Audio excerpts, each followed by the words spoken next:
Hey, John Crestani here, internet marketer, tech entrepreneur, multimillionaire, and in this video, I'm gonna be going over some of my biggest financial regrets being a self-employed business person. I'm just gonna go over the biggest mistakes I've made, and hopefully you can take away some ways to avoid those yourself. I'm gonna be talking about 4 topics particularly, and I'm gonna be going over those topics in detail and how I could have possibly avoided them and how you can avoid making the same mistakes I have. Let's get it.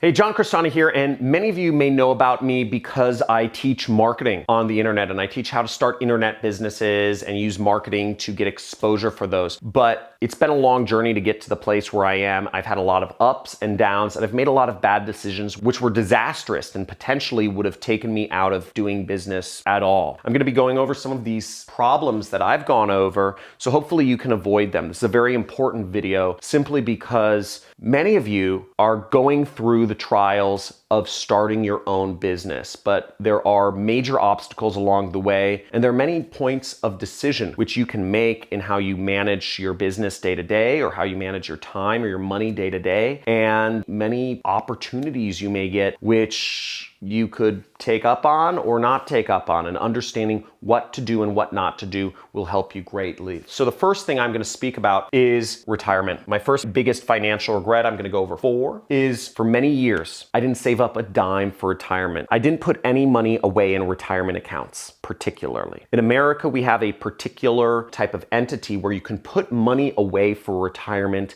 but you can't touch it until you are 65 years old. And I always avoided putting money away in an account where I couldn't touch it because I wanted to be in control of all my money. And I didn't mind that I didn't save money on taxes. I would just put some money away into investments, and I'd call it, oh, this is my retirement fund, but it wasn't actually a retirement account. And what happened was a few years ago, I didn't have any money saved up for retirement. I never put any money away. And what ended up happening is my business was going through a bad period, and I started using money from my other savings accounts to help fund my business during times which were harder. When my business started coming back, I keep using that money in the business or to fund my lifestyle instead of actually saving up money for retirement. And this left me in a really prickly situation because I was, I'd say 30 years old, and I had 0 savings for my retirement, when in reality, what I should have been doing all along is I should have been saving up a portion of what I earned for retirement all along. And if I were to go back in time, I would have consistently set aside a percentage, at least 10% of everything I earned each year, into a retirement account where I couldn't touch it, where it was there until I hit the age of 65 in America, so that I could actually use that to be retired, not have to work again. I'm happy to say I fund my retirement more. I max out. I contribute at least $250,000 a year to my retirement, and my retirement's been growing very fast, as well as my wife's retirement, so that I'm able to put a lot of money away tax-free. I save a lot of money in the process, and I'm able to work towards retiring very young, which is really exciting for me. Now, my magical number for retirement is, just to give you an idea, is $6 million. And the reason why it's $6 million is because at a 4% return on investment, I will be able to live off $240,000 a year, about $20,000 a month when I'm retired. This way I can live a nice lifestyle, making $250,000 a year, and be completely retired. So that's the goal for me, and I'm working very aggressively. Now that I've set a goal, because I never had a retirement goal, I'm aggressively working towards getting that retirement goal. So what I would suggest to you is, if you aren't saving up for retirement, figure out how much money you will need to retire and then work towards that goal. Make it a game. To come up with your own number for retirement based on 4% a year, if you can save up $1 million in your retirement account by the time you're retired, right, then you will be receiving $40,000 $80,000 a year just on interest, right? Without touching any of your principal. So that's passive income. That's true passive income. And you know what? If you want to live off of $80,000 a year, you just double the number. So you need to save up $2 million in your retirement account. And I'd be interested to hear from you. What is your retirement goal? How much money do you need saved up in your retirement account in order to live the lifestyle you want with passive income? Type it in the comments below. I'd love to see what your retirement goals are. Now, this one I gotta sit down for because this is just incredibly embarrassing, and probably one of the biggest financial mistakes I ever made was not paying taxes. For years, I didn't really know about how to pay taxes, and in 2015, my business made roughly $1 million profit, and I owed about, I don't know, $400,000 in taxes. I thought I had paid them. I had hired an accounting firm that year that was supposed to do my taxes. They did my taxes based on what I earned, but moving up to earning $1 million a year, I just assumed that my financial people figured out all the money stuff. For a long time, this is in my 20s, I didn't like numbers. I didn't like financial stuff. I liked marketing and sales. So I didn't focus on numbers. I thought I'd offsourced it to a good company. But when I realized that my accounting firm had not paid my taxes because I wasn't really looking over their shoulder, and that I owed $400,000 that I didn't have, it was really, really big problem. Imagine having $80,000 to $100,000 in my bank accounts at the time because I figured everything in my bank accounts was profit. And then I get a tax bill for $400,000. That was really scary. This is the same time I got married. So literally, I thought I was doing fine in life. I had, money in the bank, etc. And I was being told I didn't have money, but I owed the government over $400,000 that I didn't have. My wife was also pregnant at the time with our first kid. It was just a really scary situation going into this, and my business was failing in 2016, which will lead into my next point. But if I were to do everything all over again, I would have paid my quarterly taxes. I would have been more involved in understanding how much I owed my government, so I wasn't stuck at the end of the year with a monster bill that I had not paid any of,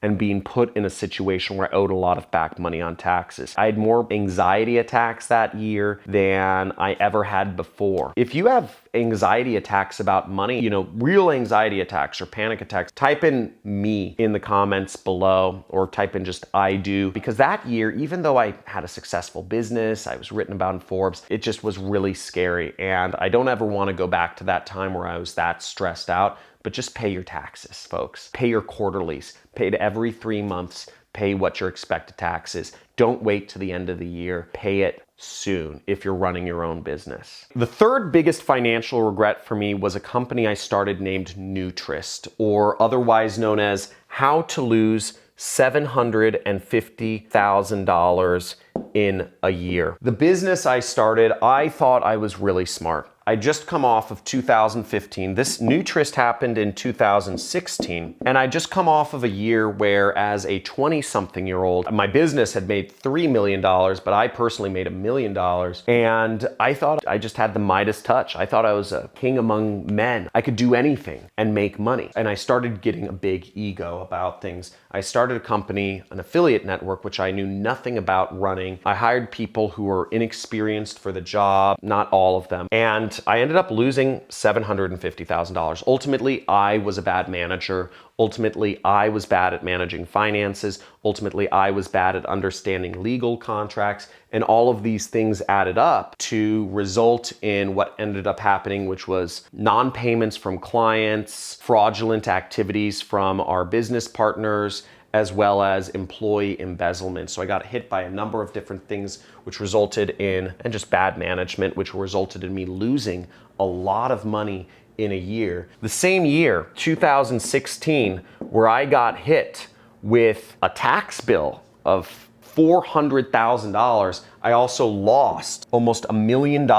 in my business that I had started. And that was a pretty tough hole to get out of. I was in deep debt. And it was really scary, and I had no savings. I hadn't saved up for retirement at the time, nothing. You know, and I was having my first child, I just got married. It was a really scary time. And what I would have done if I had gotten back in time is, first off, I wouldn't have started a business that I didn't know anything about. Second off, if I'm running a business that is cash flow negative, which is an affiliate network, I'm not going to explain what negative cash flow is, but basically it's when you're spending money before you're receiving money. This is similar to e-commerce. When you do business with Amazon, you have to buy the product, you have to buy the inventory. If you're going to sell, for instance, hats, you have to produce and buy and pay the people for the hats before you actually send them to Amazon. So in order to do that, you're losing money in order to hopefully gain a lot more. If you want to grow the business, you have to continually lose larger and larger amounts of money in order to potentially gain more. And if I were to start a cash flow negative business, I would either raise investment or get funding, or I wouldn't start the business at all, because that's the only way these sorts of businesses make sense, is if you have investors. So I probably would have not started that business at the time if I were to go back in time. My fourth biggest financial regret takes us back to an earlier time, and that is actually, I'm not going to name the name of the person, this is a fake name, but overpaying Travis. What happened in 2013 through 2015, I had a number of people working with me on a commission-only basis. They were called media buyers. They're essentially affiliates that were working under me. And I overpaid everybody. I took much of my profits, I took the large deal of my profits, and I just handed out freely to all my employees. All my employees really liked me. And I was making a lot of money too, so I thought it was cool. Oh, I'll just pass more money out to more people. One of my employees, Travis, I paid over $100,000 in a single month, and he took zero risk on anything. So I paid one of my employees $100-some thousand. And you might say, okay, well, if he did good work, great. But what I should have done, if I went back in time, I would have paid less commissions. I would have paid less of my profits to my employees and taken more of my business income and saved it or reinvested it into the business to grow into new areas. I ended up cutting myself off at the knees by not allowing my business to be more profitable and expand into more, maybe software projects or more ad channels, but allow me to take more risk. Paying out my employees $100,000 a month was not the best investment for my business. And what ended up happening was Travis, after a couple months of making a lot of money, he just ended up leaving because he had more money than he had ever dreamed of, and he didn't want to work for me. But I ultimately created the situation because I allowed myself to overpay my employees instead of believing in my own vision for the company and putting my money behind my vision for growing the company rather than just overpaying employees. So there's a limit. Pay people well, but don't overpay. Overpaying people is just as big of a problem as underpaying them. So I hope that was insightful to you. I hope you learned a little something about what to avoid, and hopefully my own experience helps inform your experience. And let me know, what was the most useful thing to understand, the most useful concept? Was it the retirement story? Was it taxes? Was it Nutrist? Or was it overpaying people? Let me know in the comments below. Also, let me know if my speed on this video was too fast, if I just went through things, if I should have given more detail, or if I went too slow, if I maybe dragged on with my stories or repeated myself too much, or if it was actually just right. So let me know in the comments. Also, subscribe to my channel if you'd like more videos on marketing and making money on the internet, and join one of our communities. We have a Discord chat channel, we have a Facebook group, and we also have a subreddit where you can interact with other people, kind of learn from each other. I encourage you to join those. Let's create a community. I get 2 trillion messages a day, so I can't answer people. I have people saying, can you email me? And John, can you be my mentor? Dude, if I have free time, I'm gonna spend it with my daughters. So I bet you're nice, some person from Morocco or wherever, and I could help you, but I can't help everybody. I'm gonna help my daughters, okay? So that's where I'm going. And looking forward to seeing you in future videos, releasing new videos every single day, same time every day. Looking forward to seeing you as a regular on this channel. Talk soon.